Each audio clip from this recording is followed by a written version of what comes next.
பார்த்தீங்கன்னா உள்ளே வராங்க. விஜய், நீங்கள் இவ்வளோ நடந்ததுக்கப்புறமும் நீங்கள் வீட்டில் இருக்கக்கூடாது, நீங்கள் வேலைக்கு போங்க, உங்கள் அண்ணன் கூட சேர்ந்து வேலை பாருங்கள் அந்த கம்பெனியில் அப்படின்றாங்க. சரின்னு சொல்லிடுறாங்க விஜயும். சரி நான் கம்பெனிக்கு போகிறேன்னு சொல்லிட்டு கிளம்பி போகிறாங்க. மகா பார்த்தீங்கன்னா ஒவ்வொருத்தரும் ஒரு டிஷ்ஷு சொல்கிறாங்க மகா கிட்ட சமைக்கிறதுக்கு.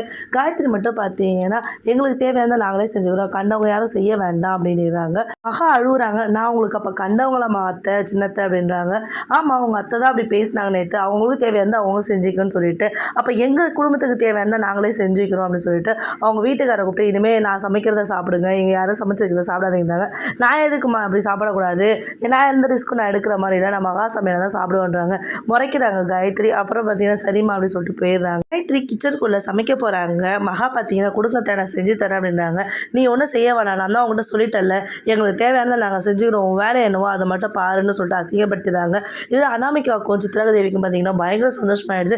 நம்ம கொளுத்துன நெருப்பு நல்லா எரியுதில்லை இந்த வீட்டில் அப்படின்னு சொல்லிட்டு இதை எல்லாத்தையுமே ராஜலக்ஷ்மி பார்க்குறாங்க.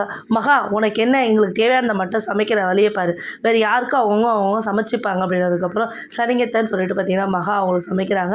நல்லா டேஸ்ட்டாகவே சமைச்சு கொடுக்குறாங்க. நல்லா சாப்பிட்றாங்க எல்லாருமே. பார்த்தீங்கன்னா அங்கே காயத்ரி சமையலை சாப்பிட்டுட்டு ஒரே கன்றாவியாக இருக்குது, யாருமே வாயிலே வைக்க மாட்டேன்றாங்க.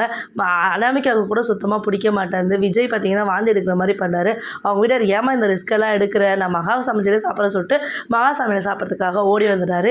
காயத்ரிக்கு கோவம் வந்தது. என்னங்க இந்த மாதிரிலாம் பண்ணீங்க அப்படின்னா, நான் ரிஸ்க் எடுக்க விரும்பலம்மா அப்படின்னு சொல்லிட்டு அப்புறம் விஜயும் பார்த்தீங்கன்னா மகாவோட சமையலே சாப்பிட்றதுக்காக ஓடிறாரு.